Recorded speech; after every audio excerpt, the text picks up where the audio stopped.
માંગરોળ તાલુકાની ગ્રામ પંચાયત ચૂંટણીની મત ગણતરી ગઈકાલે શારદાગ્રામ કોલેજમાં મોડી રાત સુધી ચાલી રહી હતી. માંગરોળ તાલુકામાં કુલ 22 ગ્રામ પંચાયત ચૂંટણીનું પરિણામ જાહેર કરવામાં આવ્યું છે, જેમાં પ્રથમ મકતુપુર ગામે એક વોર્ડના સભ્યની ગણતરીથી શરૂઆત કરવામાં આવેલ બાદ પ્રથમ જૂના કોટડા ગામના સરપંચનું પરિણામ જાહેર કરેલ. છેલ્લે લોઈજ ગામનું પરિણામ રાત્રે 10:30 કલાકે જાહેર કરવામાં આવ્યું હતું. રાત્રિના મત ગણતરી દરમિયાન લાઇટ ગુલ થતા કર્મચારીઓ અને અધિકારીઓએ મોબાઈલની લાઇટના સહારે મત ગણતરી ચાલુ રાખી હતી. લાઇટ જતા કર્મચારીઓ અને લોકોને થોડીકવાર માટે ભારે મુશ્કેલી ઊભી થઈ હતી. માંગરોળ ચૂંટણી પરિણામની વાત કરવામાં આવે તો કુલ 22 ગ્રામ પંચાયતની ચૂંટણી હતી.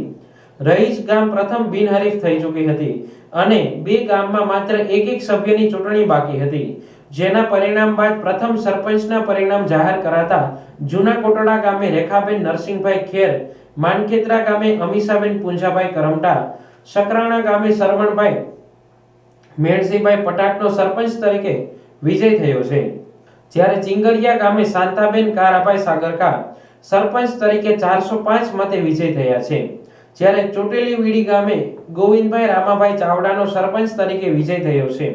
લંબોરા ગામે રાજુભાઈ બેચરભાઈ ગોહેલ સરપંચ તરીકે 6 વોર્ડ સભ્ય સાથે વિજય બન્યા છે અને નવા કોટડા ગામે સરપંચ તરીકે રૂકૈયાબેન હનીફભાઈ બુમડિયા વિજય થયા છે, જ્યારે આંત્રોલી ગામે મધુબેન માલદેભાઈ કેશવાલા સરપંચ તરીકે 10 વોર્ડ પેનલના સભ્યો સાથે વિજય બન્યા છે.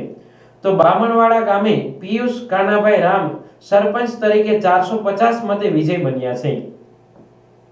ઓસા ઘેડ ગામે જયાબેન હરેશભાઈ કિંદર ખેડિયા, તલોદરા ગામે અશ્વિનભાઈ જેઠાભાઈ મુછાળ, હુસેનાબાદ ગામે જુબેદાબેન હસનભાઈ પીરજી, શેખપુર ગામે હાશમભાઈ દાઉદભાઈ કેબર, શેરિયાજ ગામે શરમણભાઈ ભાયાભાઈ વાડલિયા, ઝરિયાવાડા ગામે શેરખાન ઇબ્રાહીમ ખાન બેલીમ, કોડાદર ગામે લીરીબેન જખરાભાઈ, દિવાસા ગામે પ્રસંગબા રાઠોડ, શેરિયાજ બારા ગામે અબ્દુલભાઈ ઈસાભાઈ સમા, નાંદરખી ગામના રિઝવાનબેન કાસમભાઈ બેલીમ, બગસરા ઘેડ ગામે રેખાબેન કેશુભાઈ ટીંબા અને લોઈજ ગામે કમળાબેન લક્ષ્મણભાઈ નંદાણીયા સરપંચ તરીકે વિજય બન્યા છે.